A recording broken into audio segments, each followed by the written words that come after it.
Gabe, welcome to the absolutely awesome podcast. Thank you for making the trip to my house and setting up on this wonderful studio. Gabe, I've known you for just over a year now, coming up a year. And we met at a Conscious Life Festival. Holistic event, yeah. Holistic event. Yeah. And since then, we've been on mountain bike rides. We've talked all kinds of really deep, amazing things about the world. We have delved into AI to the nth degree.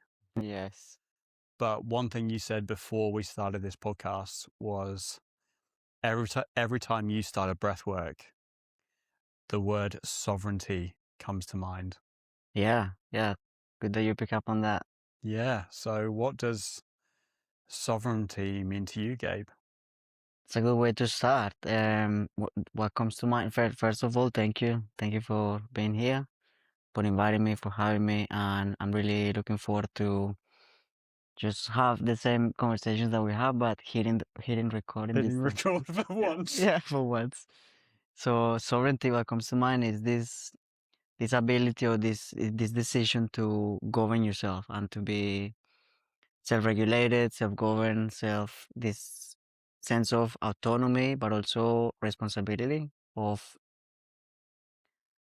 taking ownership of your decisions, your lifestyle, your ideas, like not relying on external sources to make up your mind, or not relying on external sources to build your identity. So it's this sense of this understanding that we can create our own reality, and we can choose, and we may as well choose autonomy and do whatever it is in our power to actually live the life that we deserve, that we desire. Mm. Yeah. Sovereignty means independence to you. Is that how I could sum it up?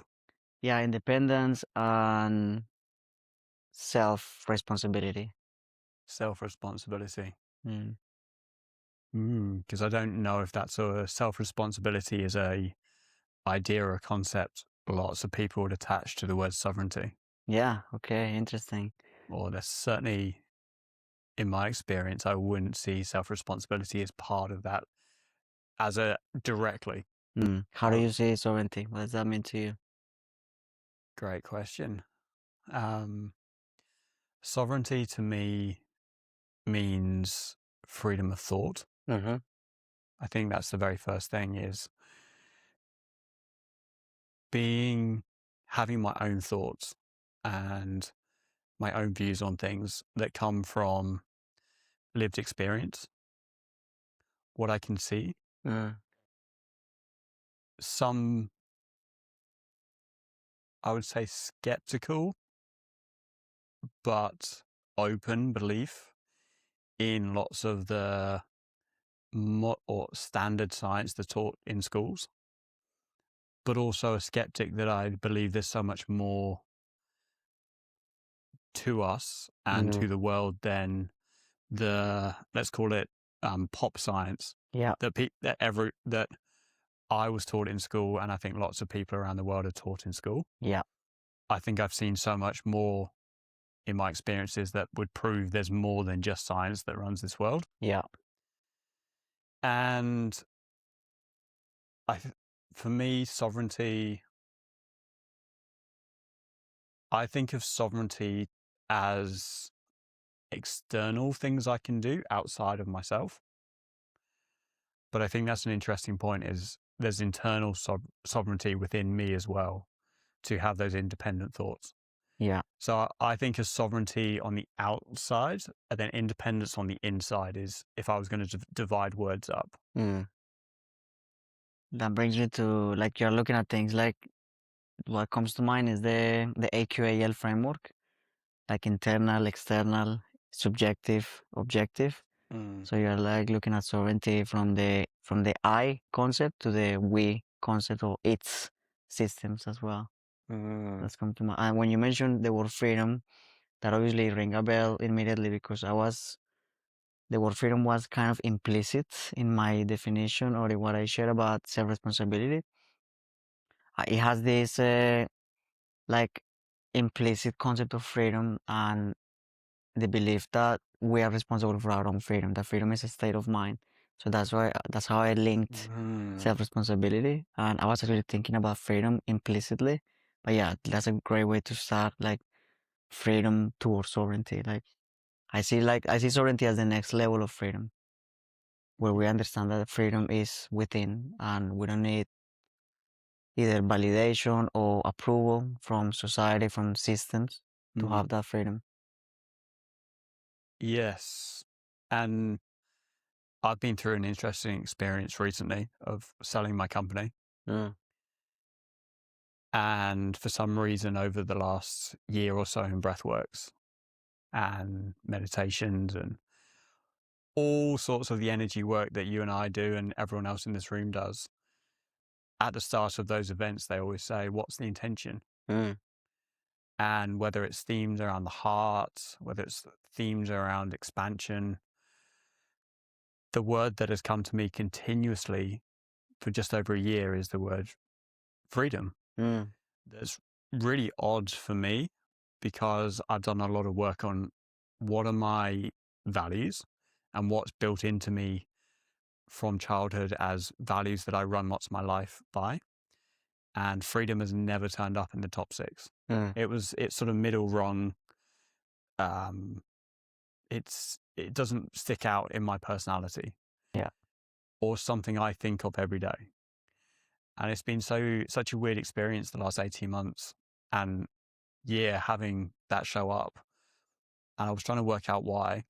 And one of my close friends, who's very good at decoding people, so it's actually Monday just gone that I was finding nothing to do with my company, paid out, finished the handover period.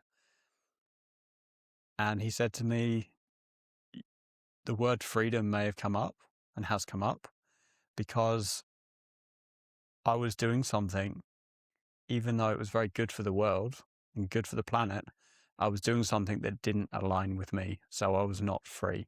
I earned money from it. Yes. I created a lot of impact with Oh Crap and my dog poo bag company. Yeah. But I was not internally free to be who I wanted to be. And I find that amazing that the rest of the world can say, I've done a great job. I can win awards. I did all of that stuff. But I was not, even though I was at a surface level happy with life, I think our internal state always says, hey, you're not free. I'm not free. Yeah. Because I wasn't doing what I wanted to do. And has that shown up for you in your life where you've taken a leap from you're doing something, but you just know it's not right? Yeah. But you haven't known at the time. And if you've had any of those experiences, what was the moment where you realized that you weren't living in alignment with who you truly are? Yeah, a lot of things came to mind as you were sharing that. I can relate to a lot of your own experience in a different way. We've lived similar experiences through different journeys, and I think that aha moment comes when you, especially with burnout. Like for me, that was a huge inflection point, and that was the aha moment that put me in the line between freedom and pursuing something that was probably consuming me. Or yeah, like when you are working for always looking for more and achieving more, and working from the mind and not so much without listening to your body or without listening to your intuition. That's when like burnout hits. And when you're experiencing burnout is because you feel that you're not doing what is aligned with you. So the intuition is already telling you like there is something off here, and the body like shows you that through symptoms like I'm feeling tired. Because when you truly find what you love, and that makes me think about the ikigai and other things that we've been talking about. Yeah. So I did a lot of deep work in my ikigai for a period of time before I was, or during I was leading to the burnout. In that moment, I was doing a lot of introspection and soul searching and thinking like, okay, what do I love? What am I good at? What does the world need? What can I get paid for? So it was like this constant questioning and pivoting or this like desire to define my ikigai, define my purpose. Mm. And eventually like I had a deep journey of like very intellectual journey of exploration about consciousness and spirituality. And then I realized that you cannot be enlightened. You cannot think your way to enlightenment. You have to experience it. And it was in the moment when I let go, when I accepted that I was burned out and like this act of surrender, that a lot more insights started coming through, and I allow more time and space to listen to my intuition and eventually like cut things out of my life that were taking my freedom away.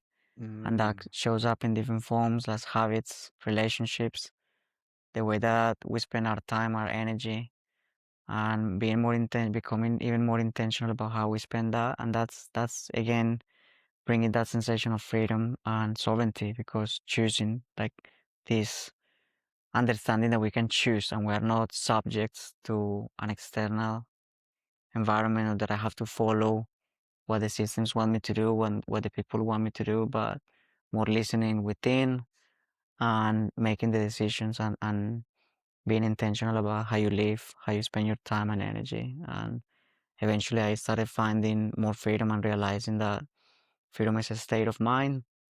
And yeah, I don't know where I'm going, but I don't know if that answers your question. But Yeah, it's a moment where I guess your brain was saying keep pushing, mm, but your body was saying I've had enough. yeah, zoom out. Yeah, zoom out. And I think the body knows before the brain in Yeah. 99% of cases. I think the brain is almost the dumb organ that catches up to the body afterwards. Like, I think as humans, we really value our brain, and I think that's what sets us apart from so many other animals, is to have all three parts of our brain.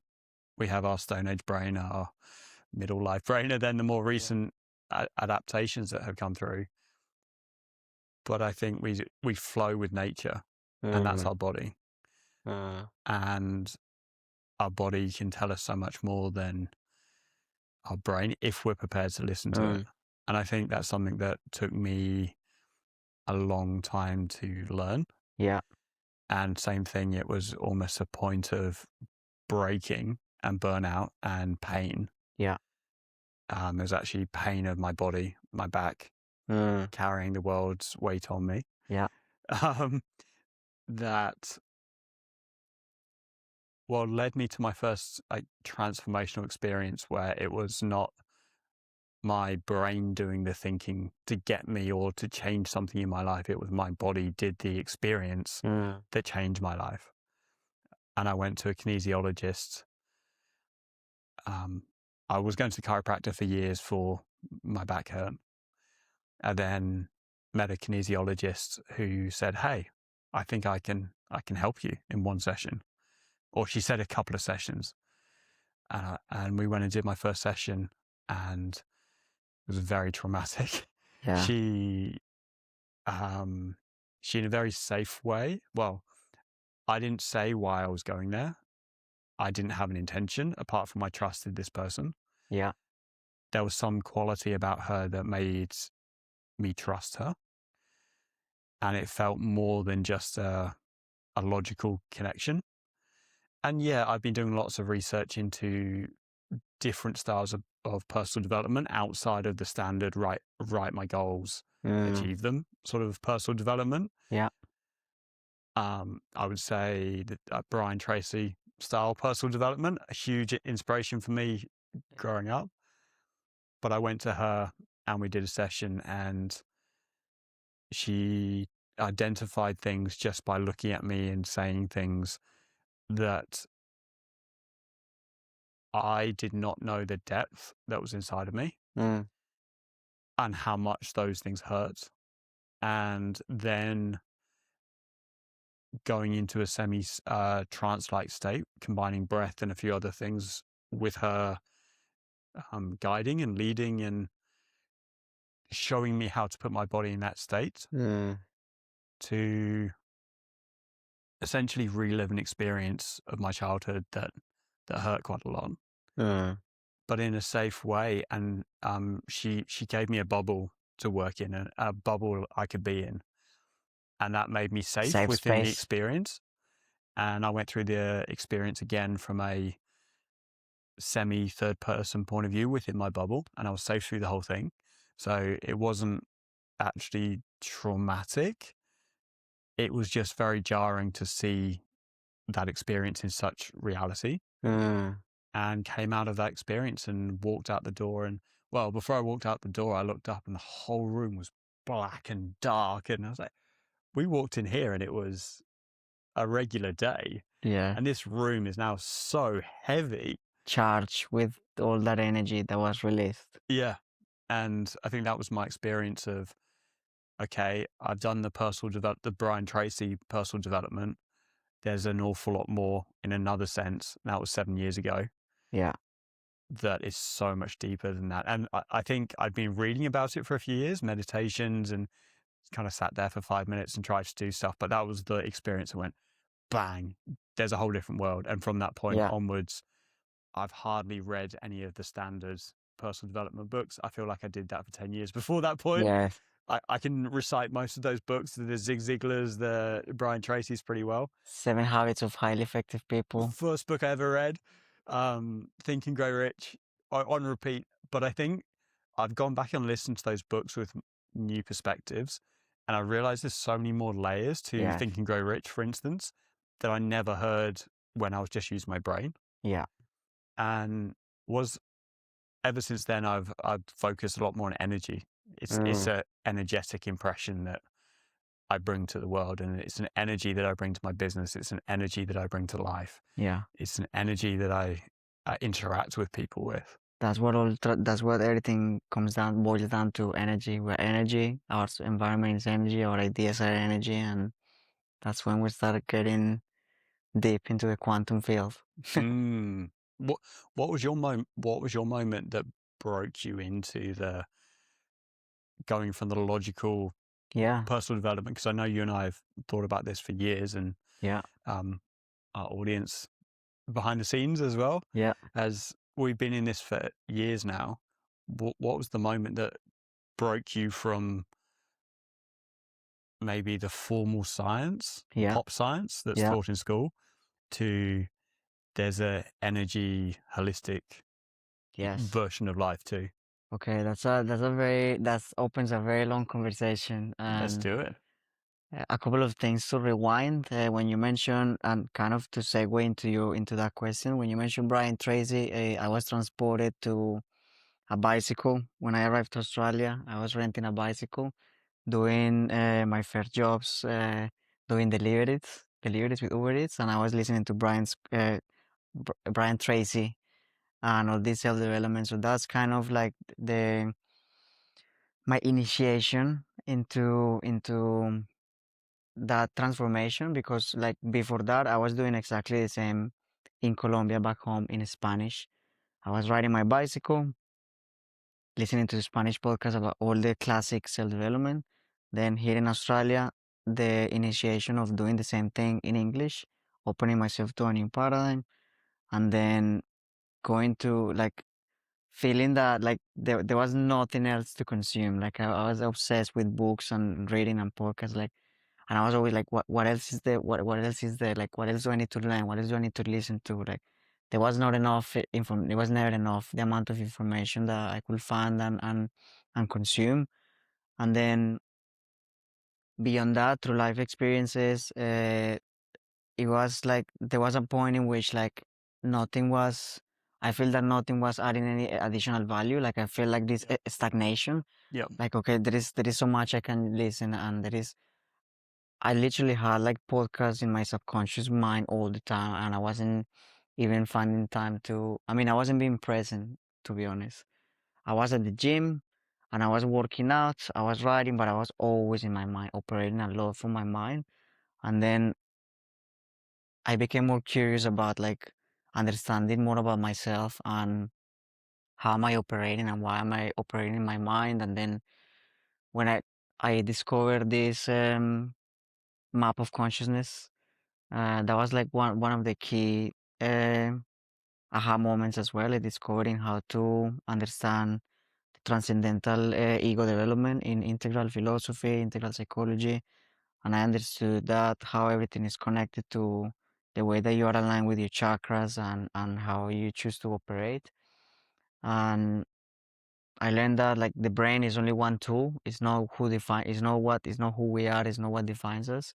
So I started living more and resting more and listening more to my intuition, and it connects me back to the burnout. That when I was burnout, I had to make the choice to like I couldn't do anything else. I couldn't do work.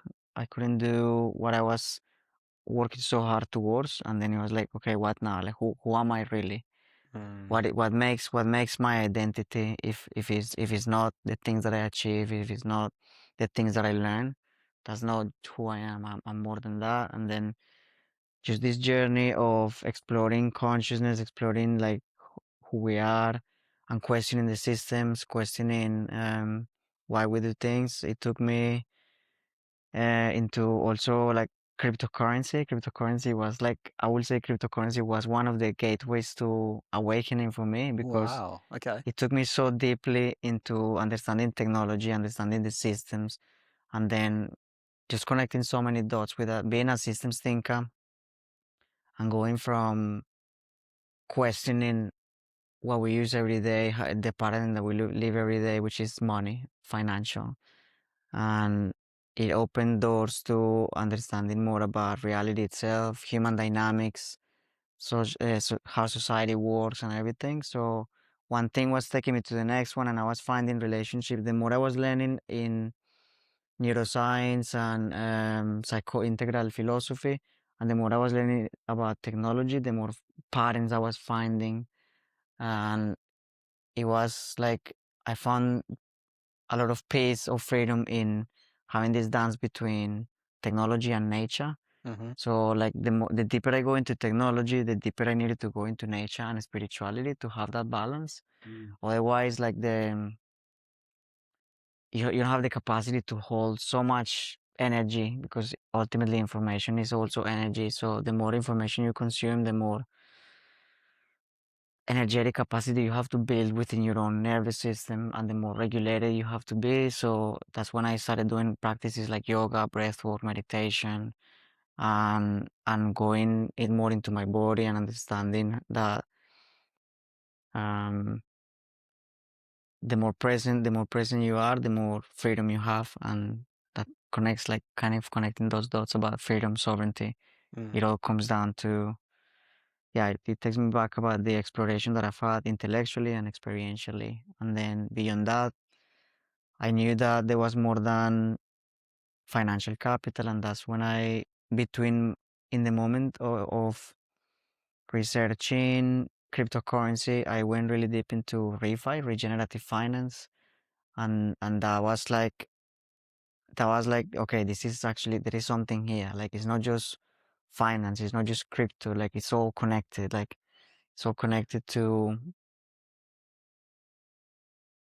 yeah, we can double click on that. Yeah, yeah. Yeah, We'll come back to that, because I think yeah, something you share there with your experience, and I felt as well, is this this seesaw between consuming lots of new information and then having the space to become me and presence within.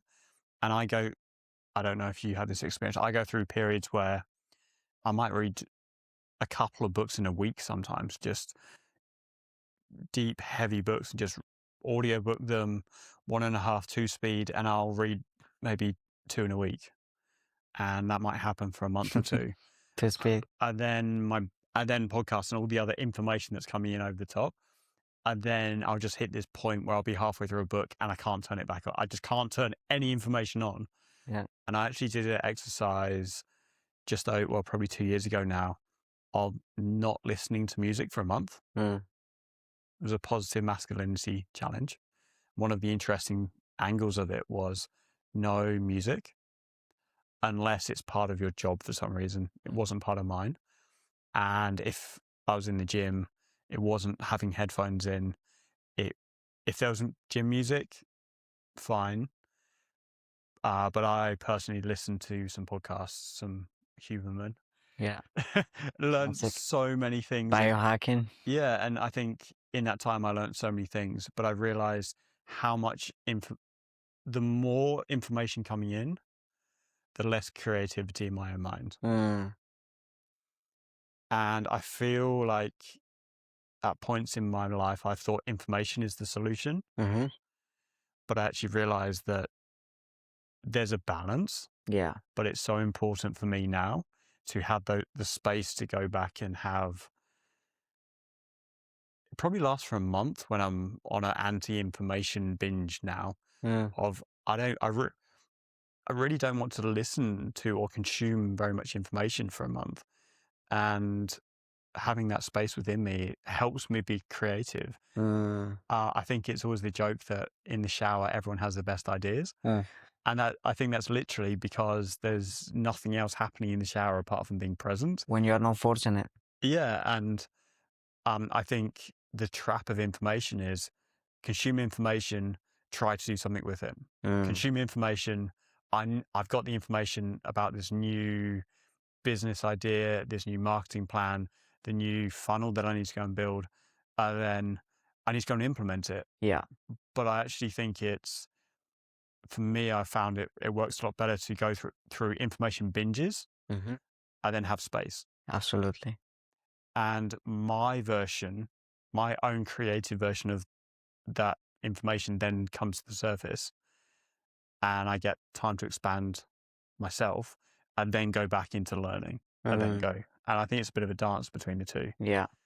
And yeah, I think it's interesting with how much information is in the world now. And it's almost everywhere. I find it when information is around, it's easy to consume. Yes. But when I'm in an anti-information space, it's actually really easy to switch it all off. Yes. And I think it's one of the most important things, switch off the information for a bit. Yeah. And I know one of the things that you were doing a lot last year is sungazing in the morning. Yes. You said that really changed a lot for you. Yeah. What did you experience in that moment? So many things came to mind again, and I hope that I can hold the multiple threads that are opening right now with everything that you share. I'm just gonna pinpoint a few things, reflecting back on what you share. One of the things is this idea of moving from intellectual capital to experiential capital.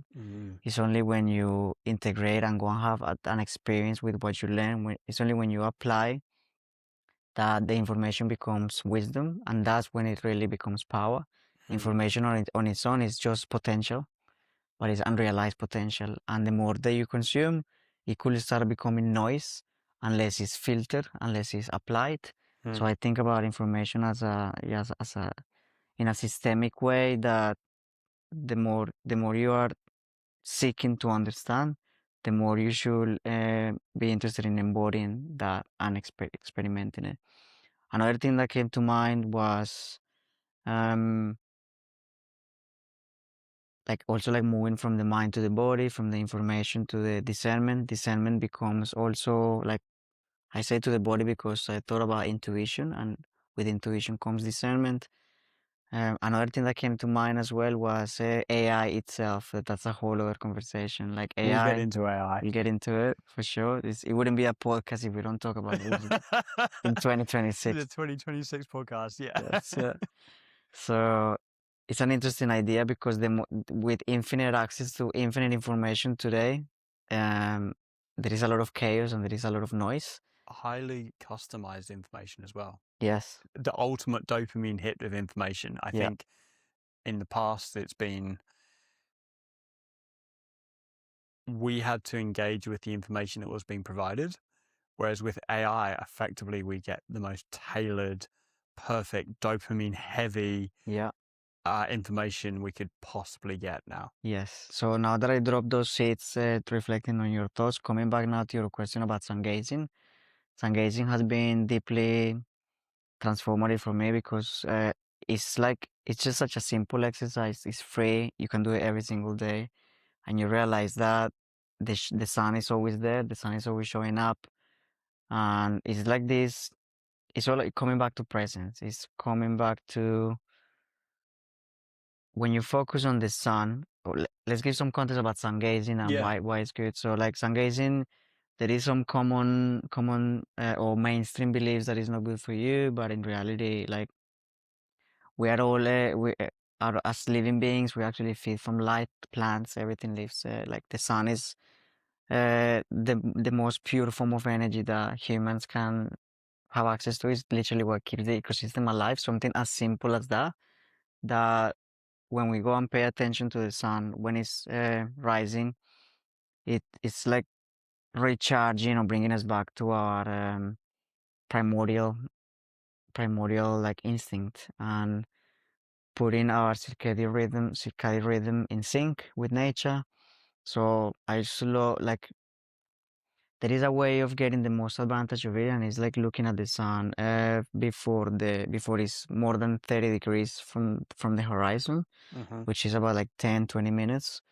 So I used to in 2025, that was like my first like New Year's resolution. I started the 1st of January looking at the sunrise, and I said there is no way that I need to skip this any day in my life. Like I'm doing this for every single day, and I did it pretty much. Obviously, life gets on, and sometimes even some rainy days, I still went. There was no sun, but it was still the practice of showing up on a daily basis. And if that day it was cloudy, then it was more about like tuning to nature. Like this is the message that nature is sending to me today. Cloudy. What does that mean? What can I see? The sun is still there beyond the clouds. What can I see within? Today is more of a day to look at within, for example. Mm. But when the sun was there, it was like paying attention to this powerful source of energy. You start feeling more recharged. You start feeling like just paying attention to all the blessings that we have every day just by being alive. Mm. And I started experiencing also. I learned that the more you do that, you get to change your relationship with time as well. So I was feeling like 1 second could expand into like feel like a whole day, and then a whole day could feel like a second. So there was like this non-linearity about time that I started experiencing. And after doing some reading and some integration, I came to the conclusion that it's known as temporal dilation. Mm-hmm. So that was one of the key themes that emerged from Sungazing. And it's also very empowering and very related to freedom as well, because time is like the biggest constraint that we have, and that we cannot think that we think that we are not free because there is no time, or I don't have time, or the day there is only so many hours in the day. But when you go into this state of presence, time dissolves, and that was one of the main like breakthroughs moments, like dissolving time. And obviously, like we are in this system where time is keeping us accountable and is showing up in everything that we do, and it's important to have that balance. But coming back to sovereignty, like we are not governed by time, and like time is ultimately an illusion, anyways. Mm-hmm. So it was this relationship with time that came out of that deep thinking, deep reflect, not even deep thinking, deep being, Mm. and witnessing the sun. So yeah, that was really good exercise, and I still do it just very naturally. I used to rely on discipline to take me there every single day, and I was getting so much. bursts of energy, and like because I was combining it with breathwork, sungazing, meditation. And there were days in which I was saying like, why am I doing this again? Like it's just another day. It's not making a difference. But I just kept doing it, and I realized that it is definitely making a difference. And it's like I feel free as well. That was very liberating to be able to even to have the opportunity to wake up to look at the sun every single day is very liberating. I think any kind of practice like that, it removes the urgency from. I found it's removed the urgency from the rest of the day, with the perspective that I am a part of nature versus a human controlled by time, money. I feel very connected to nature, so I meditate. That's my version of that. And I meditate twice a day for 20 minutes. And I've done that for 6 years now. And so many people say to me, I don't have time to meditate. Yeah. And I find that fascinating because meditation and presence, we're both talking about presence in our own way. Presence has given me more time through the rest of the day because I don't feel as attached to time. That's the key, that detachment from time. Yeah. And I think that brings us on to manifestation a bit, because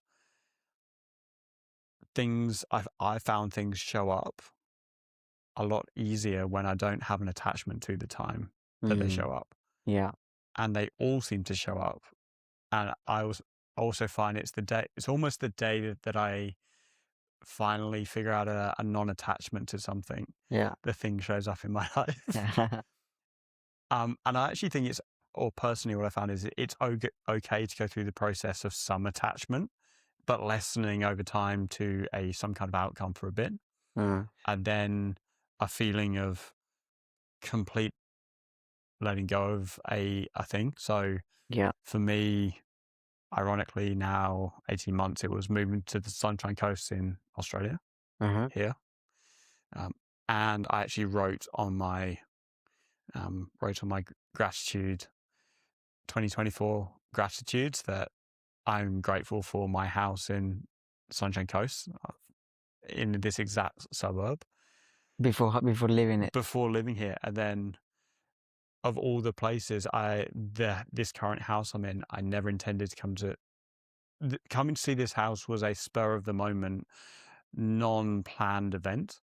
It's like, it's open in an hour, I'll go and see it. And then I felt like the application process was super easy to go and get the house. And the entire thing was so easy. And at the start of the year, I was spending ages trying to plan how to live here. Yeah. And not only did I move here on the sunny coast, I live in the suburb I wanted. Yeah. And it in beautiful surroundings. Power versus force comes to mind. 100%. Yeah. When you force it, you're pushing it away. The real power is about allowing it to come, allowing it to happen, allowing it to unfold rather than controlling the outcome. Surrender. And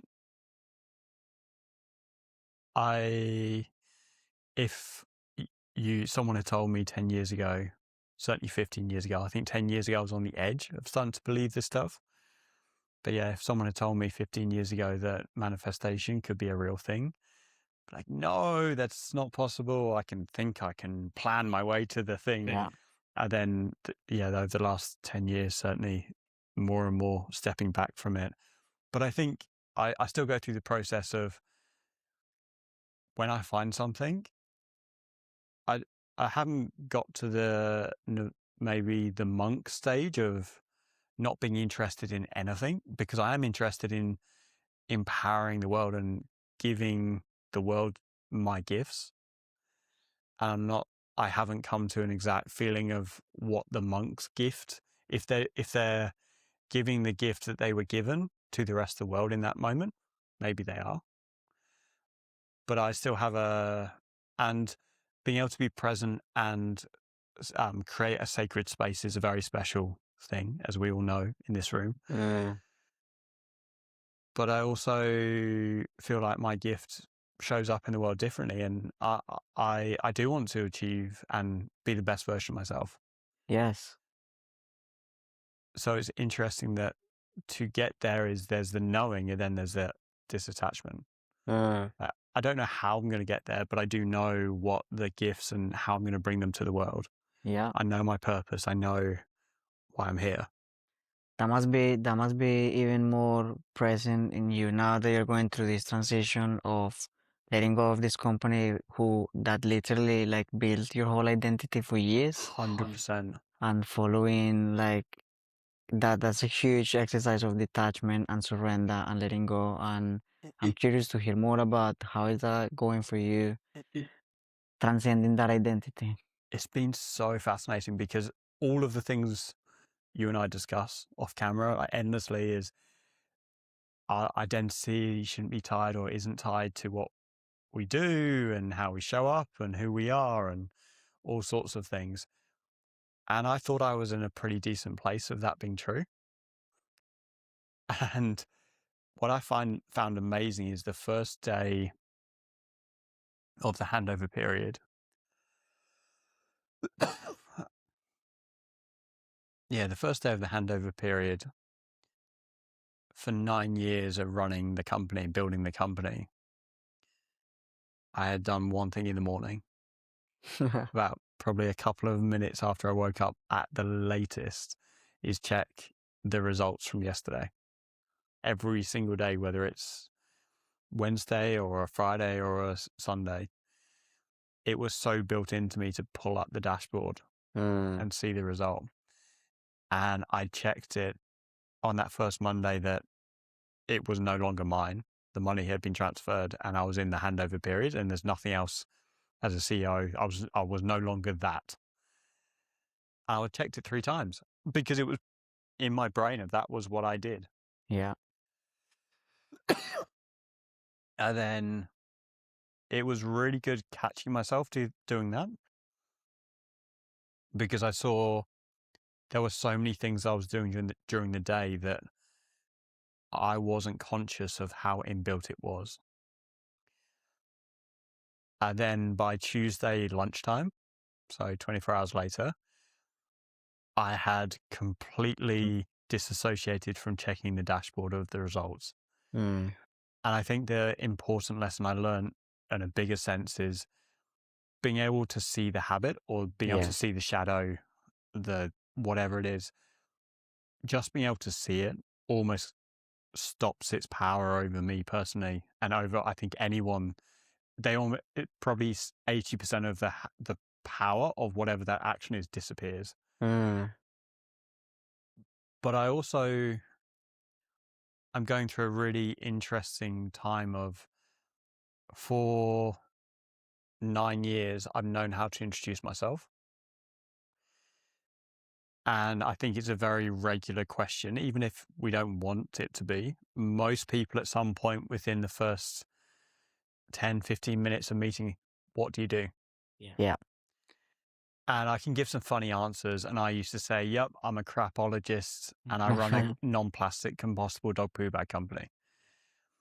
And what's ironic is in the first couple of years building that, I had another job. Yeah. And that was my 9 to 5. Yeah.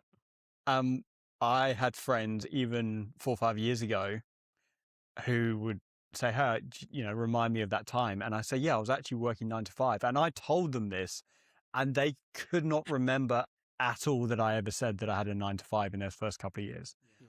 Because the crapologist, I run a non-plastic dog poo bag company, was so easy to remember. Yeah. And they associated me with that. So I think I'm in the stage now, effectively a month after the handover and now a week after I have no emails, I have nothing to do with the company. Yeah. I don't know how to introduce myself. Yeah.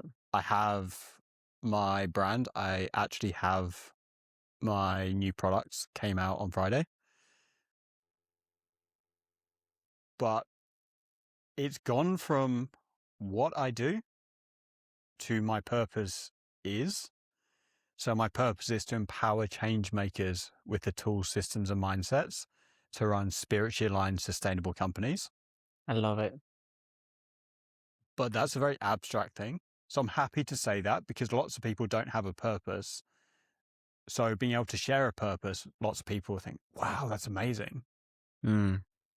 To even get to the level of clarity to get there. Yeah, and that was the Ikigai. A huge part of that was the Ikigai process you mentioned earlier. I think it's so important. But I think being able to define myself then, we had a great conversation at one of the dinners we went to with someone who said it's also your values. Yes. And who are you? Who am I? I am the values that I keep of driven, determination, openness, willingness to learn, energetic, and some others. But in lots of ways, I have shared that with people, but lots of the world isn't happy to hear that answer because it's quite abstract. So I think I don't mind being defined by what I do, but I'm going to look at how I define myself in terms of the energy I bring to that versus the actual thing itself. Yes. And I don't know what that is yet. Yeah. And we come back to energy. We come back to this idea of energy, time. And you were mentioning earlier that you had this subconscious habit of checking on your dashboard, and that's again showing like how we program our brains through our actions. Yeah. So I was thinking also about the neuroscience of that, and then when you actually, even after you letting go of the company, the process was still happening in your brain. Yep. That's, I will call that as energetic imprint that is still 100%. there, charged. 100%. And then once you fully release that, then there is more energy. Well, You claim energy back. And what are you doing with that? Like, what can you now do with that? Who am I? How do I fill this gap? Which is a small subconscious process in your brain, and then you create more processes. And that's what's been really cool is since lunchtime on that Tuesday where I went to check, I caught myself on the dashboard, and then all this space has been created. I have connected so many dots in my life, in my purpose, in my experience of how I want to live and how I do live, that I've known about my purpose for 2 years now, but I've achieved more on my purpose and bringing it to life, and the fact that I have real products around it now in the last, effectively 4 weeks since that day, and in the last week since officially having nothing to do with the company than I had in the last 2 years. Even though I had an amazing position of running my company and effectively having a very free life, I didn't have the mental space to be able to even connect dots, the presence. And I think you're in an interesting space as well, is that you have your company and you also have your thesis, your philosophy, your teachings, your group around holistic capital as well. And you've got those two spaces. Yes. And how are you managing? Because I know you're really focused on the holistic capital side, and we'll dive into what that is. But how are you managing the two identities and creating space for both? And I know you've got literally different accounts on your computers for different things. So you mentally go to different spaces. Like one thing I did in here is the day I finished, this is quite funny, the day I finished, for 6 years since I had my desk, I always had my computer over on the right-hand side and my second monitor on the left. And when I moved house to here, there's an amazing view out those windows. And ironically, or what's so weird is I I just set them up exactly the same as I'd had them set up in my old house and the house before that because I hadn't thought about it. And the day that I finished, I, for some reason, well, my partner came over in the evening. She said, "The house is so clean." Like, is it? And I'd spent the last hour before she came just cleaning the house randomly. That Yeah. isn't a go-to thing for me. Yeah. So I must have felt this energy, like I want to, the energy needs to go. Yeah. And then what I do with my monitors is I also flip my computer and my second monitor around.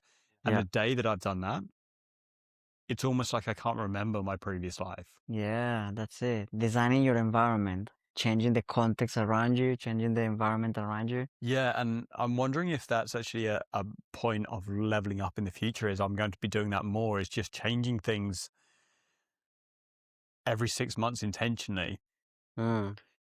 because that forces a new perspective within myself.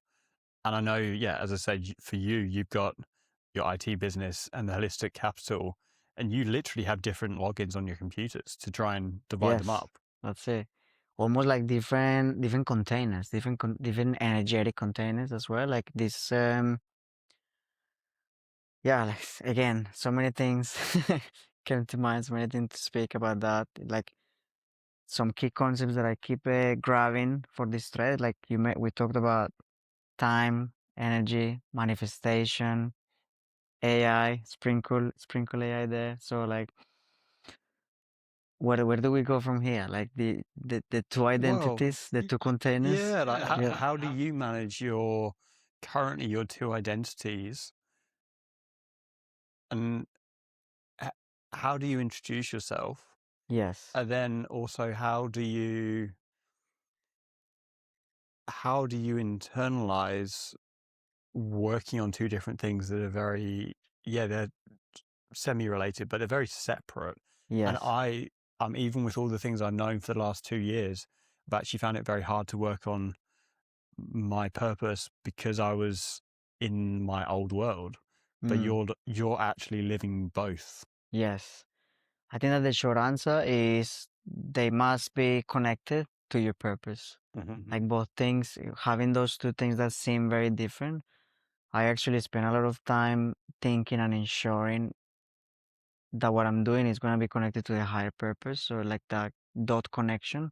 So to put it into context in the two companies, the holistic capital has been this desire, this purpose, this passion about bringing wealth and abundance and embodying wealth and abundance in a dimension. So I call it multidimensional sovereignty. And one of those dimensions is intellectual. One of those dimensions is financial. So the tech business is fulfilling those areas.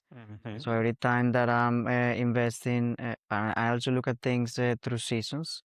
So holistic capital has been like the overall overarching umbrella that is helping me, that is driving the decisions that I make on a daily basis, basically putting everything through a filter. Is this decision that I'm going to take right now increasing or providing any form of capital to myself or to my environment? And when I see that connection, that by doing the tech business I'm fulfilling multiple areas in the holistic capital, then it becomes like this overarching identity of working towards and also embodying this wealth and abundance in all areas. So like um the focus on the tech business has been with the intention of increasing my intellectual capital by learning more about technology, increasing my experiential capital by practicing it, applying it, working on projects, deploying things. So you can see that they go hand in hand, and I found like this perfect balance that works for me between technology and nature. So I know I have this conviction that every time that I invest time, resources, and energy on the tech business, I'm simultaneously working on my holistic capital. And I used to think that holistic capital was gonna be this thing for the future. Like after I made it, like we're gonna work hard, make it, and then focus on this. And then I realized that I don't need to wait. I can live it right now. And the more I live it, the more I attract people, resources, opportunities, places that are resonating the same frequency. So that's one thing. Another thing is like this, coming back to this identity, working towards the tech business. I built this identity of the tech guy, which is literally the business name, the Yep. tech guy. So it was coming from this inner desire of wanting to be helpful, wanting to add value, wanting to serve. And that's a whole other conversation, but I needed to create, or I formed this identity around service. So the business became the Tech Guide Services. And it was, yeah, I experienced a lot of growth, and it's been only on an upward trajectory since then. And that has given me the conviction that we can, whatever we set our minds to, we can manifest. And now I'm finding more of a balance to not only be consumed by the business, but also like use that business as the bridge to bring holistic capital to the world. And um, one of the intentions was to generate a lot of financial capital so that I can sustain the long-term vision of holistic capital, which ultimately leads to acquiring land, building community hubs around the world so that you can basically design environments for co-living and co-working. And now I'm just doing it on a small scale, on a big scale. Like I just take every opportunity on my daily life to embody that, whatever that means. Even today, we are exchanging intellectual capital by sharing our ideas, our knowledge.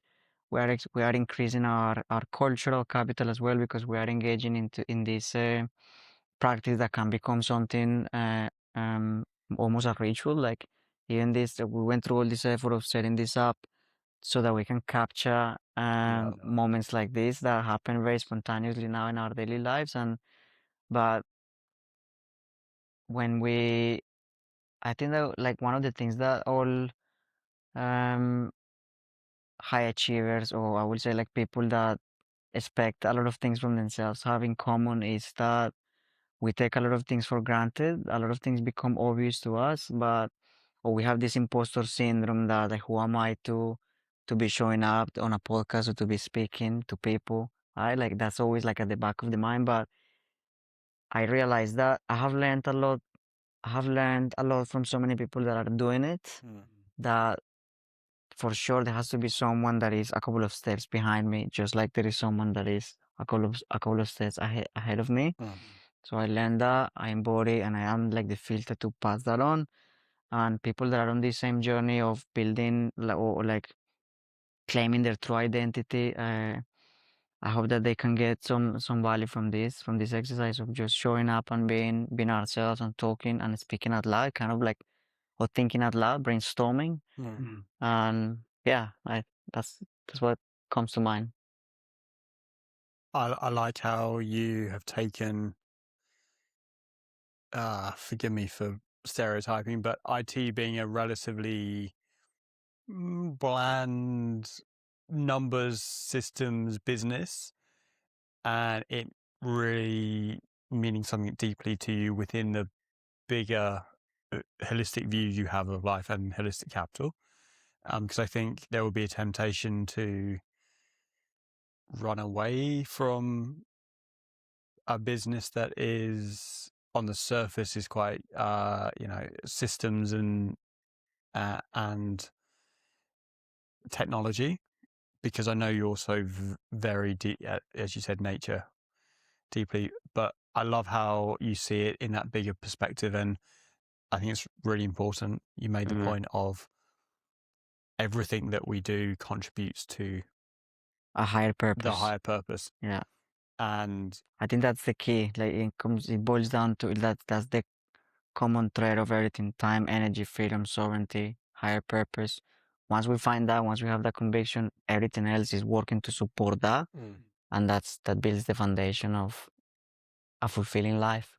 I think finding purpose is actually relatively easy to do. I think I always thought it was mystical until I did it. Then I realized how easy it was. Yeah.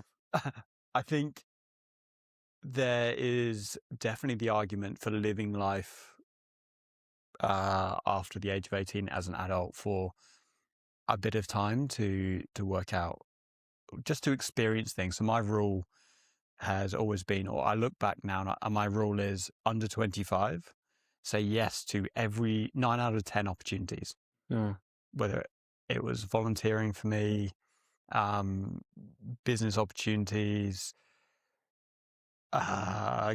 playing sport, going to another country.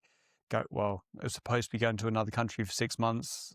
Yeah. 15 years later, both you and I are sitting here in Australia. Yeah. We've all got our journey of coming here. Yeah. So I think under 25, the rule is say yes to 9 out of 10 things. And then over 25, say no to 9 out of 10 things. And that's where, for me, starting to learn and actually, I won't say Discernment. achieve things, but have my experiences show up in amazing ways in really connected dots is really important, because I think I've got such a wide variety of experiences because I said yes to so many things. And that's led me to my purpose being very easy to find, because I've got so many experiences that led into my ikigai and doing that ikigai process. And I think if there's not a huge amount of experiences to draw on, it's very hard to understand what I'd want to do. And I think maybe in the world today of AI and information, I mean, I grew up still in sort of internet version 1, version 2 of basic information, then social media. Yeah. I don't think there was the overwhelming amount of information and opportunity to learn about different things when I was growing up. There certainly is now. So maybe that 25 age comes down to 21, 22, 23. But I really think finding the purpose is easy, is experience lots of things with no other purpose than experiencing them and being present in the experience Without an agenda. without an agenda. As I said, volunteering, business opportunities, most of which went absolutely nowhere, but taught me tons of things. Yeah. Going around the world or travel or going outside of the perspective of where I grew up. And then saying no, but looking at them and writing them down in the ikigai and being like, okay, I really enjoyed being out in the country for a couple of years in the middle of nowhere. Okay, well, so the space and country and the land is very important to me. Okay, I like networking. I used to run networking meetings. Well, if I hadn't lived enough of my life, I didn't know I liked networking meetings, but networking and bringing people together is really important to me. And that's the company I've now built, is Awesome Contacts. I think saying yes to all those things. And then the second thing is, so I knew when I was figuring out my purpose, what I actually enjoyed. And then building on top of that, having a vision statement, a life vision of where I want my life to go. So I did the life vision first, and then the ikigai second. Yeah. And there's other things I did, sure, in between. Yeah. But those two things together made figuring out my purpose super easy. Yeah. And you mentioned two things in there, two key decisions or two filters. One was say yes to as many things as possible before 25, and the second one was say no. So that what tells me is that you are creating decision-making algorithms to live your life by. And that also reminds me of a book, Algorithms to Live By. Yep, that really good book. Yep. Yes. But where I'm going with this is that I can see that as a systems thinker, you are building processes, mental models. And you just mentioned two very simple there, but I know that you have been working on this more comprehensive mental model system algorithm, and I would love to double click on that aspect of moving from the simple framework of say yes and then say no to the absolutely awesome framework that it has transcended to. So like Yeah. walk us through those stages from simple decision making to a more holistic, comprehensive approach to basically decoding your integrity and then applying it, or decoding your judgment, your discernment, and applying it to life. Walk us through that progression. Yeah, it, it was interesting. So what it has resulted in is the absolutely awesome framework for business. And that's a framework to run spiritually aligned, ruthless growth companies, because I don't think they have to be separate. I think running business from an energetic perspective and growth is very much can be the same thing and is the same thing. I think how I got there was I was identified as dyslexic pretty early on. So I was always coming up with really creative systems to basically game the school system to take dyslexia and work around how to get to the same outcome that everyone else was in exams. So, for instance, the way I got identified as dyslexic is, I think in year 1 at school, they said, we don't think Henry reads books. We think he remembers them and recites them. And then that was funny because I was about 7 then, and my mum remembered that she used to read Thomas the Tank to me. Yeah. And when I was about 4, she opened the book, said the first word, and I recited the entire book to her. And I could do that for virtually every Thomas the Tank, because I'd creatively found the solution that the way I learned was audio and listening. And so that idea of audio stuck with me. And I think being dyslexic, I always had to find different ways to get to that answer, as I said. So instead of just doing the standard way that most people revise for tests and my final exams at school, is what I would do is I'd listen to different music for different subjects at school. And at the time I had loads of CDs. CDs were my thing. And so geography, for instance, was Slipknot. Yeah. So you were creating themes. You were designing environments, Themes. designing containers for areas of investment, areas of energetic investment. Yeah. And so the way that I did my exams is I didn't know exactly. So when I was revising for geography, I'd be reading the book, kind of reading the book like everyone else and following with my finger because I do that being dyslexic, stops the words jumping around. But when I was in exams, I wouldn't really know the answer. It didn't come to me when I was reading the question, but I kind of had this impression of a song that I wanted to sing without knowing in my head. Wow. So what I would do is I'd just start singing whatever song from that artist came to me. And the answer will come. And I'd get halfway through a Slipknot song and it would say like, the ways that the river changes is because of erosion on these banks, and that's what makes the river straight or something. And I'd be halfway through like head banging at my desk and then like, oh, that's it. Yeah. So I think pretty early on, I was really thinking about creative systems. Yeah, the same idea, the same principle of like the shower thought, right? Like you allow your brain to go through that shower flow state by singing, by tuning into that song, and that's when the information flows to the river. Yeah, so my parents got a good dose of heavy metal for when I was revising. But that worked, and I passed all my exams at school. So thank you to all the late 1990s and early 2000s metal bands out there. Yeah.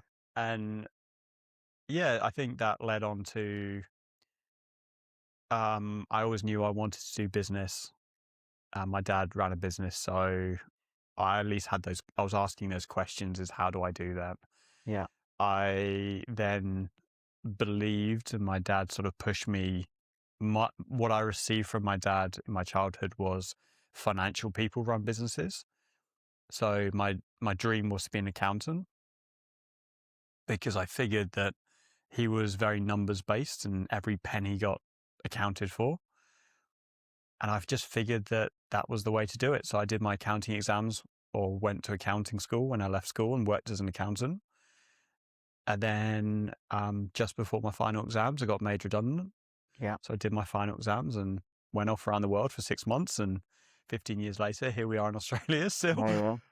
And I think I got very good at seeing patterns. Yeah. And going to different countries also showed me patterns, is that the flavor is different, but the pattern is the same. And yes, I was a tourist in new countries. So I went to Ibiza, but that does not count as going really anywhere. It counts as partying for a summer and DJ. Yeah. Going to Canada was my first real go off by myself. My parents are 10 hours away. I can't just go back tonight if I want to. And I think I was very conscious of, I knew what the UK was like, and I could see Canada in lots of the same ways, or lots of different ways, but the concepts were the same. I then came to Australia, then New Zealand, and just kept seeing the same thing. And I think then the first really big thing was actually in my mid-20s when I was 25. And I really found the thing that I was going to work on that was at the time called Fridge Magazine and Fridge Networking. So I used to run networking events, and then a magazine around the systems of business.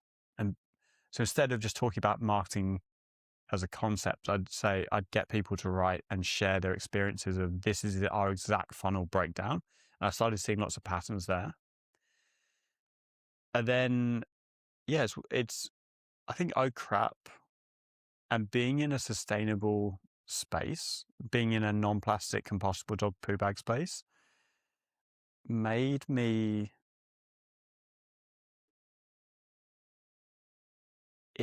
see for the first time that there was more to business than just results. There was impact I could have.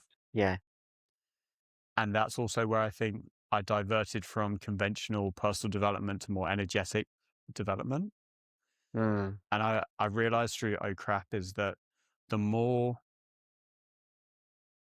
energetic development and the more questions I asked, the better the results got. Yeah. The quality of your inputs determine the quality of your outputs, the quality of your questions, the quality of your answers. Yeah. And that's where I came up with the model of being, who am I? Thinking, essentially the questions, and then the doing. And the tactics, the business results, the business I should do this was actually just a result of the two things before that. Yeah.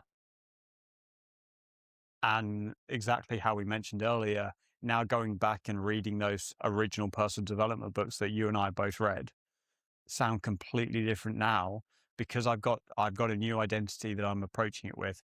Yeah. And I can now ask better questions. So I have a better understanding of those books, or a different understanding, and probably better. So I think the being, thinking, doing layers is, I saw in my business and I see in other people's businesses, people focus on the doing, but generally the results come from the layers before. And so I call it skip layer failure. Yeah. So I was in board meetings. Hey, we've got to do this. We've got to do this. This is the outcome we want. These are the ways that we're going to do it. Then as CEO, I'd go and put plans in place, but it wouldn't happen. And it's only when I started realizing that my identity. So for me, my biggest realization was, as a kid, I wanted $1 million company. That was the words that I used. It was embedded in everything I do. And I remember discovering this with you, actually. Yeah. I wanted $1 million company. So my identity, I went and created $1 million company with, oh crap, we went and we turned over $1 million for 5 years straight.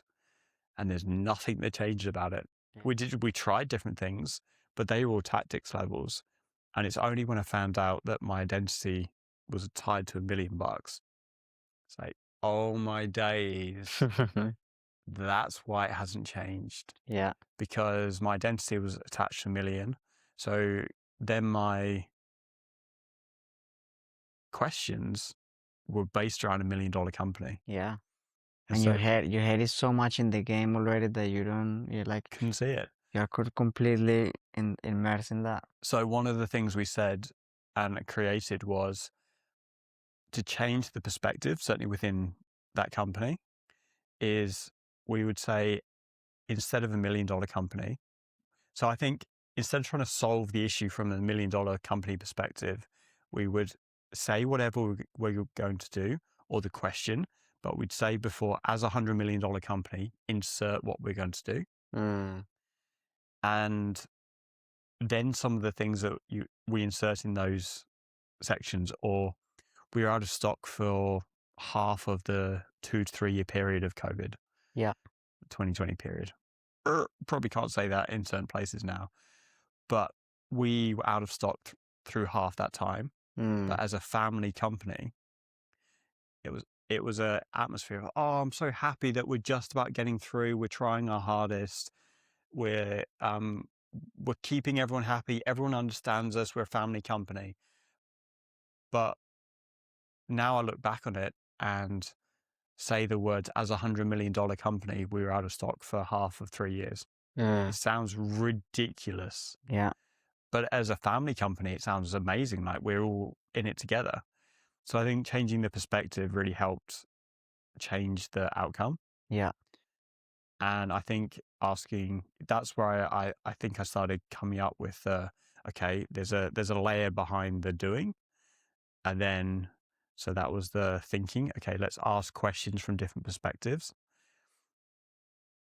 And then the identity level is a bit more recent. And I notice as I've understood my identity more, my own safety and energy, my results are just gone way, way up.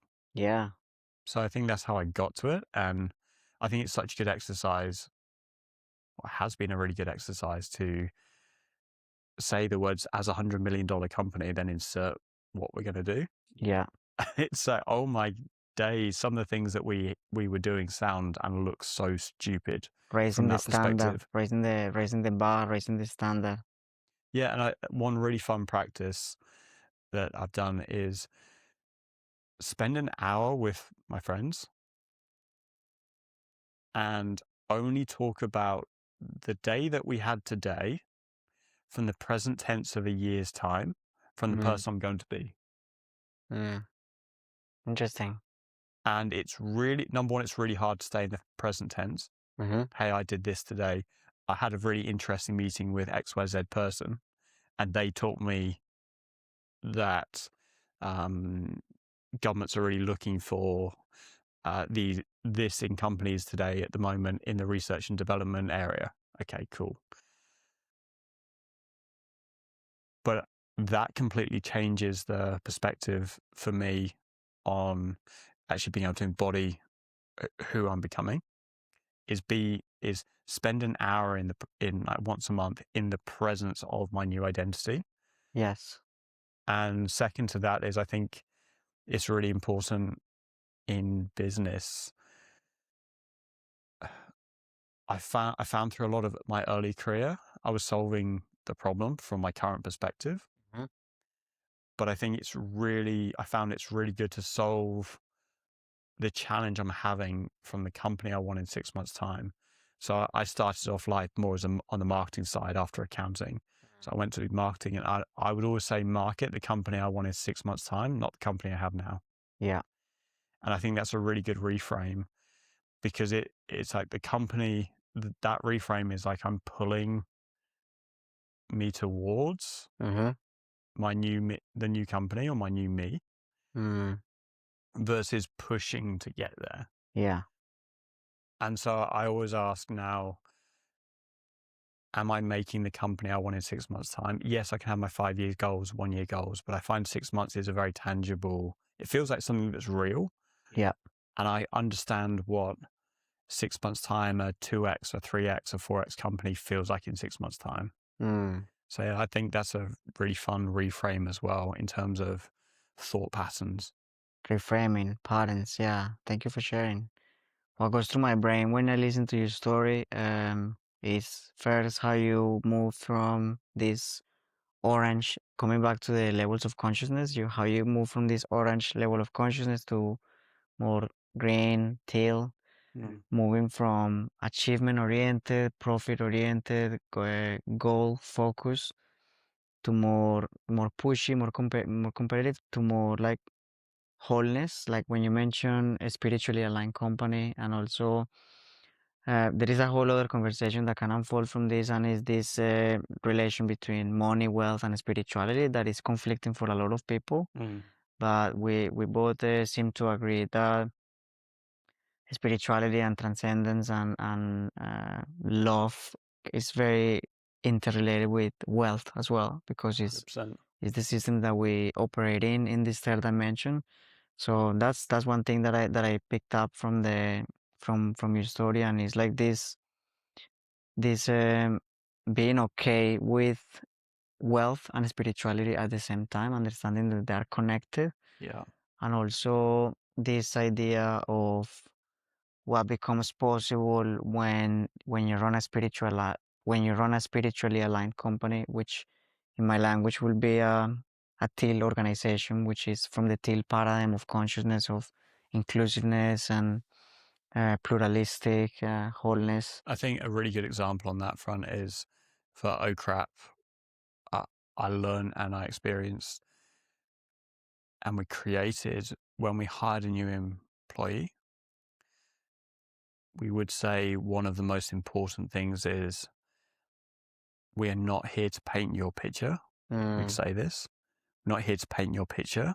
You are here to paint your masterpiece. Empowering the people to become who they want to be. Yeah, and that brings us back to what's possible today, that it wasn't possible a lot of years ago with AI. And if we kind of consolidate the themes that have been emerging from this conversation: time, energy, purpose, spiritually aligned businesses, I start like something starts consolidating here about this idea of we have a lot more capacity to find patterns and deal with information today than we ever had before. And let's just talk about the elephant in the room. Let's just drop it. Just to do AI. The elephant in the room. Yeah, like, is AI going to replace us? Is AI better than humans? Is AGI, where is humanity going? Yeah. That brings us to this moment. Okay. Yeah, I'm gonna throw it to you then to start off, because I know you recently worked with someone to take them from level 1 AI, that is Open Chat GPT. Hey, give me a recipe for tonight. Yeah. Or please can you write me some marketing copy for Facebook? Yeah. To starting to connect with agents and connect a more autonomous style business with AI. What's your view on humans versus tokens in the future? Yes, great question. I think that the immediate answer to that is that AI is not going to replace you, but humans using AI will replace humans not using AI. Yep. And the reason for that is that I see AI as an extension of human consciousness. I don't see it as artificial intelligence. I see it as augmented intelligence. We literally have the tools now to augment ourselves, and that changes the whole game. That changes the whole paradigm, because it's not about doing those boring tasks anymore. It's not about grinding. It's not about the grind anymore. In the industrial revolution, it was all about repetition and monotonous tasks. But with AI being more capable of handling most of the tasks that humans used to do, then the game changes to how hard can I work, to how much can I leverage this technology to do the things that first I don't want to do or don't fulfill me. or drain my energy to let's let AI handle that part, and let's now focus all this free time, all this free space to actually focus on what is really truly going to move the needle in the other areas. And how can we build better systems? How can we have more time, and also like have more time to go back to basics, to go back to nature, to be with nature, Yeah. to instead of being in an office that we're not designed for, doing repetitive things, doing things that will take us, or like even our goals, like I see that people that embrace AI as an augmentation of their own intelligence are truly going to tap into their full potential because they're finding time to focus on what truly matters and Mm. letting the AI handle the inefficiencies. And I see a lot of I see the both extremes between full adoption and full friction. That I still see a lot of resistance in the general status quo with AI, and I think that those are all important conversations to have today. I see still a lot of fear in this AI is going to replace us, or like we're done, and it's not like everything becomes possible. Like there is a world where that becomes possible if you just resist and if you just try to reject evolution, which is Yeah. inevitable. But there is also another world simultaneously coexisting where there is abundance of opportunities and abundance of possibilities as well. And you truly become the designer of your life. What do you want to focus on, and how are you going to bring more value to yourself and to others? So that's like the theme of the golden age, like where this is like probably the third golden age if we look into technological paradigms, advancements, and yeah. What do you think? What are your thoughts? What comes to mind with this thread? Well, with you saying automate lots of the boring tasks, my mind instantly goes back to everything we've been talking about of presence. We get to come back to more presence within ourselves. So AI creates the space for spiritual alignment. Yeah. And as you said, nature. Mm. I agree that AI is going to be humans that using AI that replace humans who aren't. Mm. So for the 84% of people, I think is the stat who've never interacted with AI, Yeah. there's going to be, well, that leaves 16% that have, and then probably 1% of people who are using it with any great value Mm. are creating Santa pictures over Christmas Yeah. is not a great use of AI. Yeah. It's a It's not the only. distraction. Yeah. So I think AI will become very distracting for a huge amount of people, just like every other age has been, is distract. If you can either get distracted by it or create with it. I think the need for creativity is going to go way up, because I think that Mm. for me, AI is actually, it's almost like going to Google, is you can't get a result from AI without a prompt. You can't get Mm. at the moment, and we can go into where it's going to go. But even with where we're at today, there is no result without a prod. There's no result without some kind of input into Mm. AI. So it is in fact a system that requires creativity. Yes. And then from that, there's been a few studies, and there's one study that has shown that AI is essentially gives very homogeneous answers. So Mm. there's 26,000 open-ended questions, and they tested all the AIs from the Chinese ones, the American ones to European, all of them. And they basically gave them 26,000 open-ended questions like, tell me about the sea and the sky. And Mm. all of the answers fell into two groups. Mm. So I think creativity is going to be key. And Creativity and discernment, discernment. And I think authenticity. what will set us apart is actually our own life experiences. Yes. And it is going to be a question of taste. Mm.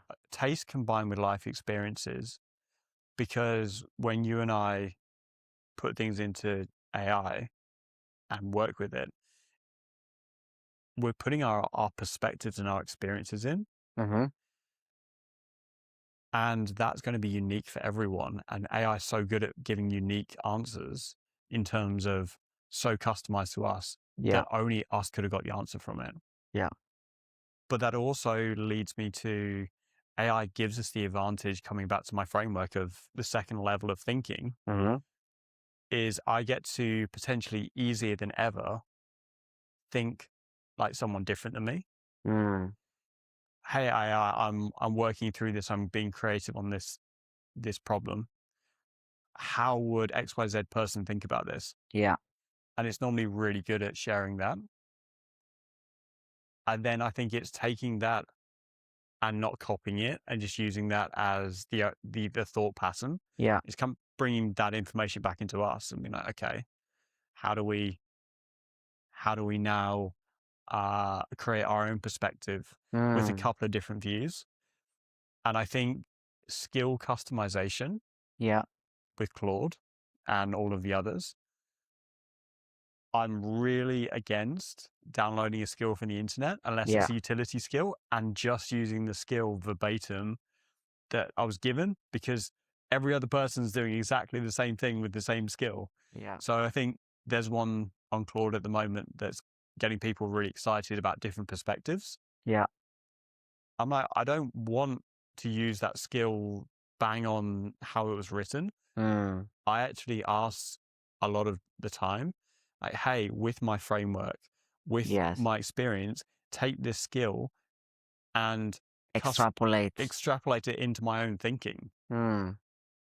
And I'm also using a lot of the AIs asking the same question into all three of the main Yeah. ones, Yeah. like GPT, Gemini, Claude, and then combining all them and And then get them bringing to like, challenge. Yeah. That's discernment more relevant than any ever before. yeah. And I think it's hilarious that one AI will say, oh, that headline is amazing because of whatever reason. And the other AI says, that will be no good because of whatever reason. It's like, I still go around in a circle and then come back to me. Yeah. And I think I think the context engineering Mm. versus prompt engineering, Yes. and I've broken that down into there needs to be 3 levels of context engineering within business. Tell me about it. And that is, what does the business stand for? It's the Mm. 500-word top level. What does it do? Brand values, Mm. colors. Where's the business going? 500 words. I've got a quiz put together on how to create that. Yeah. Second level for agents and working with AI is 500 words on the department that the AI is working in. Mm. Like, hey, the accounts department's here. I'm going to use accounts because not many people are using AI that well for accounts. Accounts department's here. The general rules are that we're part of a 20 or 20 person company that works across these areas, and our role is to do X, Y, Z. So trying to have a holistic company and then department level. Yes. And then on top of that, then it's the task level. Mm. So that's, in some ways, that's a skill. Yeah. That might be the execution skill. In other ways, that might be a set of more generalized instructions to create an outcome from. Mm. But I think that's going to be the key going forward, is how can you and I build in the right context to get the outcomes. Yes. And I think that's, context engineering is the skill of the future. I think it's worth double clicking on that, especially the difference between prompt engineering to context engineering, and it's worth dropping a couple of insights on that. And obviously, when we saw this mainstream moment of AI exist with ChatGPT, which is only productization of something that has been developed for many years. It's only like the mainstream phase we started realizing that the better our prompts, the better our outcomes. And that's when prompt engineering became relevant. And we started becoming experts at doing the master God level, God tier prompt. And we started seeing, wow, the results are truly better after this. Yeah. And then the next level beyond that is like, there is still, there is again this plateau moment that like, it doesn't matter how much you improve the prompt, there is still a lot of, there is still the non-deterministic nature of AI that is giving you probabilities and is giving you, is trying to map words and is trying to map language in a word that makes sense, but it doesn't necessarily lead to more efficiency or to better outcomes. And that's when we start understanding, if you want to go the next level, context engineering is more about not designing the perfect words, but designing the perfect environment for the AI to thrive. Yeah. An environment means context, it means rules, it means orchestration of agents, and that's when we truly expand this paradigm of what's possible with AI, because we're no longer working with, we're no longer limited to conversations, but we are now unlocking the power of agentic pipelines and agentic workflows. But there is still um, potential for that to be noisy and to be non-effective if you are bringing the AI into an existing chaos or or a business where the actual business model doesn't work. Then it's just going to amplify that chaos and it's going to create a lot more noise and redundancy. So yeah, context engineering is it's a topic that I spend a lot of time on thinking and reframing and improving my old intelligence architecture so that my agents can have better tools and a better environment to thrive on. And yeah, it comes down to organization, like bringing order to the chaos that is in information and systems. And I think that's where system thinking for both of us was going to come in really handy for the next couple of years. Is well, I say this from probably our perspective and certainly my perspective, is I'm very biased towards system thinking. Yeah. Systemization of information and processes is more important in companies than it has ever been, in my opinion. Yes. And I think now with the context, being able to pull context engineering and the agent doing the task, being able to pull on exactly the information it needs at that time, that's the leap that I'm starting to see can be done and is being done. But I think that's where any company that does that in 2026 is going to have a almost uncatchable advantage over any company that doesn't. Absolutely. Because the compounding effect with AI is ginormous, versus implementing a new system 10 years ago just meant the company was a bit more efficient. But implementing a system, I think AI is making time in a business irrelevant. Yes. And that's the full circle moment of temporal dilation and time dilution. Yeah. It's no longer about working linearly. We have the ability to work non-linear, to hold multiple processes in parallel, and it becomes more the skill again. Like I totally agree with the skill of the future, which is now. The skill of now is yeah, curation and context building. Our perspective, bringing our perspective into it.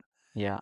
And I do think we'll get to a stage of, well, I think we are in the golden age. I think we're in the golden age of AI for the next couple of years. Yeah. But I even see in the future of when AI runs us, get a bit, get into the weeds here. When AI runs us, Singularity. the singularity, I actually think that's going to be very similar to the systems of today, because all it will be is a set of programs that are run. And so it will be a question of understanding the program. And if you can understand the program, you can see where the benefits are, or who benefits from it, is going to give us what should we say, to get the outcome we want from the AI we're no doubt talking to as a to I don't know for the lawyer that we're talking to, or in a I know there's already places in the world with the police walking around with police AI dogs and robots and stuff. Well, they're programmed to a set of rules, and I guarantee some of them will go off the rails. Yeah, I'm sure they will. There's already examples of that, but it's very much the capitalist system of today is based on a set of rules of creation of value equals more and more opportunity. yeah. And the more and more value you and I get to create, the more opportunities we have. And then ironically, AI will actually homogenize those systems even further to, if we can think creatively about the system, we are going to get more opportunities. Absolutely. That I think lots of people think the world is going to get super homogenized. I do think it will, but I think the opportunities to be different are going to be easier than ever because the systems thinking will be so so linear. Yeah. And I want to make emphasis that on this common fear because I have a lot of people like obviously being in the tech industry and being um outspoken about evolution and abundance. There is a lot of pushback from people still in this fear paradigm of like, oh, but are humans going to be needed? Are humans going to be relevant? And I always say humans are always needed. Like AI on its own is not going to. AI on its own is just a tool. It's just potential with It has no lived unrealized experience. potential. Yeah, exactly. So humans are definitely needed and are more needed than ever. And we are called now to step into our true essence, our true nature, and extend our capabilities and extend what becomes possible. And jobs are transforming, just like in the industrial age. There was a lot of jobs that were very relevant before technology, but any technology pushes the boundaries of what's needed from humans, and then humans can actually graduate from low level tasks. As technology evolves, humans can step into more meaningful tasks or more high impact tasks. And we've been seeing this cycle throughout the technology revolutions, even the internet. We had a lot of jobs that were not even that we couldn't even think of before the internet, that we couldn't imagine that a human would be doing this type of job. But a lot of jobs that humans were good at became completely irrelevant, and we've moved on, and that's progress and that's evolution. And now it's very exciting that like what becomes possible is more and more, and singing and creativity and being paying more attention to your dreams and to your purpose is now possible because we gain a lot of time back. And this if we come back to this concept of this program of time being a constraint of what we can do on a daily basis, now there is no excuse. Yeah. There is no excuse to stop. There is nothing. There is infinite access to knowledge, to resources. So we have access to information and systems that can take action on our behalf in lightning speed. So now it's like, what are you going to do with it? With great power comes great responsibility, and how are we going to leverage that as humans? And yeah, that's the real question. And I think leveraging. I think anyone who now has a purpose should be working on their purpose. Yeah. And if they're not, they kind of get swallowed up by AI. Yeah. That's what it comes down to. And the reality is that a lot of people are afraid to face that reality and they prefer to push it away. Because they don't want to find their purpose. Because what I found is knowing my purpose literally drove me away, and being so uninterested, a company that everyone else being, oh crap, that a company that everyone else told me I was doing good for the world that I was. But knowing my purpose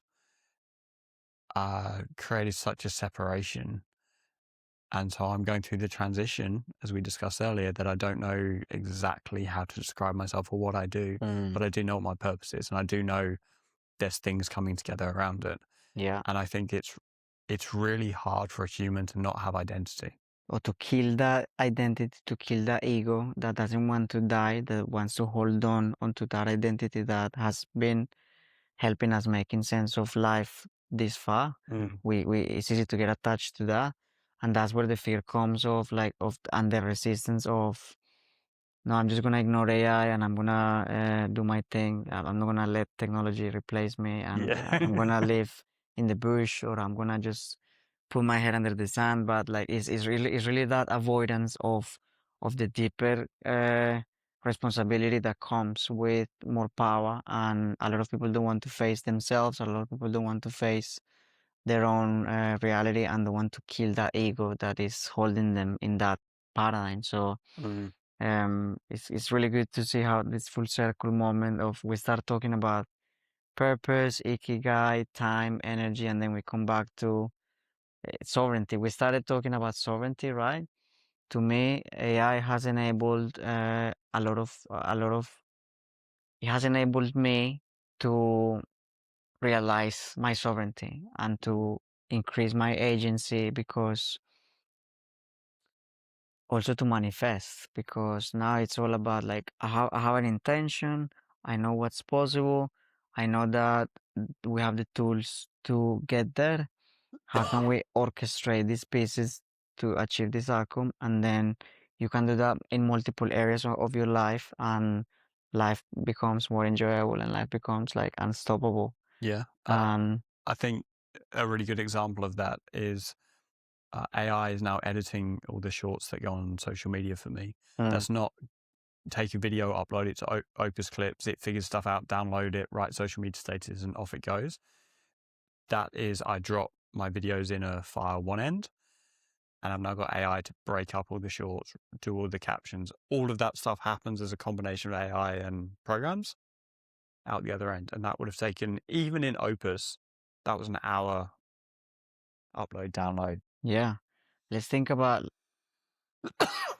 let's think about that case from a perspective of, oh, there was a human doing that job before. What's going to happen to editors? What's going to happen to editors that are spending hours and hours working hard to make this video amazing? So there are two perspectives to that. One is going to be the fear perspective is going to be, oh, the editor is going to be irrelevant, the editor is going to be replaced, and it's not fair. The editor has been working so hard all his life to learn that. Why don't you let it do it instead of letting AI? That's the perspective that is degenerative. It doesn't lead to growth. It doesn't lead to evolution. The other side is, now the editor is invited to do more meaningful things. The editor is now empowered to use the AI to teach the AI his framework or her frameworks, her decision making, her thought Perspectives. process, her specific knowledge, download that into the AI. Now that editor is empowered to do more meaningful things or achieve the same or better outcomes in significantly less period of time. So that person is then empowered, has more agency, and it's about the questions about, how am I gonna feel that new energy? How am I gonna feel that new capability? What am I gonna fill it with? And that's opens a whole door for that editor to go and explore deeper himself as a person. What else am I good at? I'm not gonna be just here editing videos for 10 hours just to do something that AI can do in 5 minutes. Mm. So that's it's a really exciting time to explore more uh, our human experience. What are we here for, and what are we good at? What else is there, and how can I teach the AI to replace me so that I can continue transcending my own level of progression with the things that are actually meaningful for me, rather than just getting a paycheck or getting a specific outcome that is going to tick one box that now can be, we can now 10 boxes.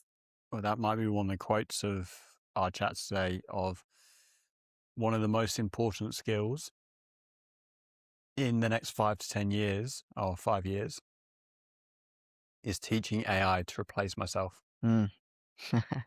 That's what I work on every day. So with that nice wrap up, Yeah. I'm going to ask you one final question before we close this off. Yeah. Gabe, we've talked about so many things, but what does living an absolutely awesome life mean to you?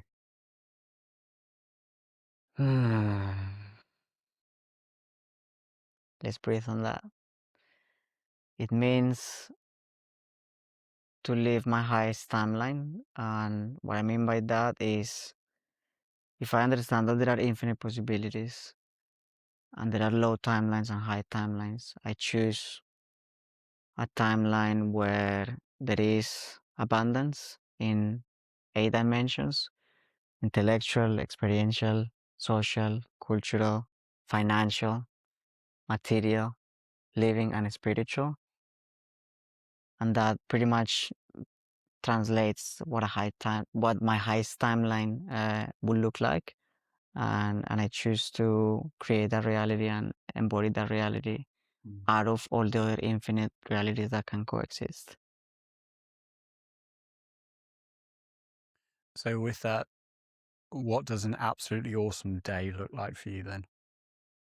Waking up before sunrise, going in nature, looking at the sun, doing Sungazing, focusing on me, going within. That means either breathwork, meditation, and then have a full canvas, a full day ahead of myself to go and experience work, life, play.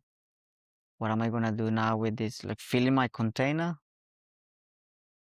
which for me the mechanism is by getting myself in sync with nature, and then having a whole day to look forward to live an extraordinary adventure every day.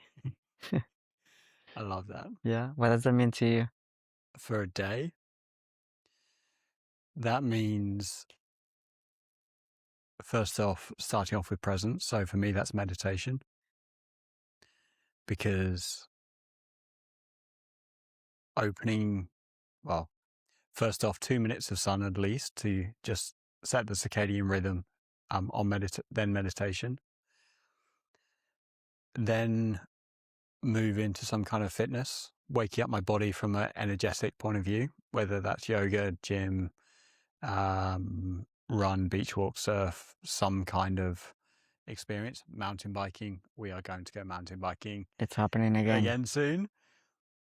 And yeah, that sometimes feels a bit 3D and a bit basic, but I think the spiritual and the body need to coexist in the day.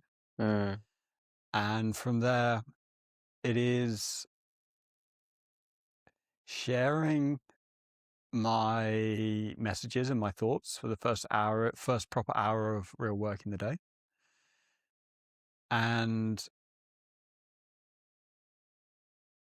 getting my thoughts in video written down, bullet pointed for AI to work with, to put on out and share with everyone that's around me, because I do think sharing is really important.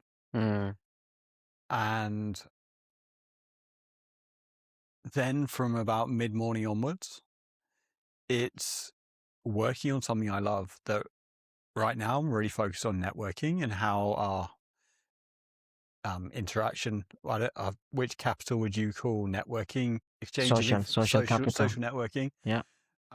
I think it's the most important thing there's ever been, and in my entire life has been the human connections I have met, because every opportunity has come from a human conversation.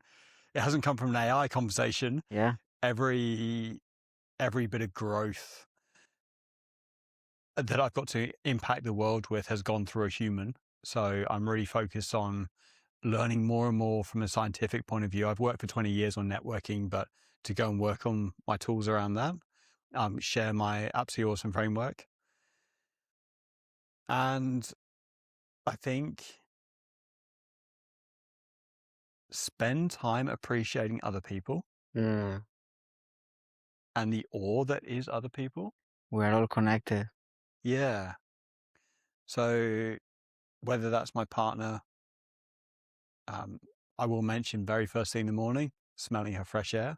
Yeah. As I wake up, I'm like, yeah, Yes. like it's really special. But having awe for people around me Yeah.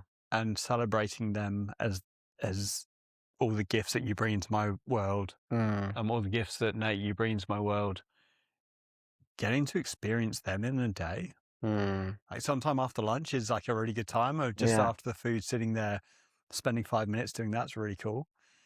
And Even before dinner, sometimes it's good. Hey, before dinner. yeah, and then for me, generally the afternoon is some kind of yoga, Yeah. or generally Bikram, or spending time experiencing things that I love doing. It it can be as 3D as uh, going for walks, Mm. hiking, and I also save a bit of time in the afternoon to chat to people who inspire me, Mm. and maybe early evening, maybe 30 minutes of learning. But as I said earlier, I very much switch between consuming information to learn and then having lots of space, Mm. and meditation in the evening. And I would say do it all again tomorrow, but Do it all again. Yeah. I think the more space I allow in myself each day for connection, I feel like the rest of the world is always helping. The more I allow for connection, the more the world helps me. Yeah. So yeah, designing my day around that is an absolutely awesome day to me. Well, it's been an absolutely awesome experience to have this conversation with you, and I look forward to seeing what else is where it is taking us. It has. Thank you very much, Gabe. Thank you Thank for you. coming here today, and thank you for sharing your perspectives. And you're incredible being able to step back, see things from a system, but a human point of view at the same time. My pleasure, and the fact that you can appreciate that in me, it shows that we are a mirror of each other, and you can see that about yourself as well. You are seeing those aspects of yourself. Thank you, brother. Thank you, brother.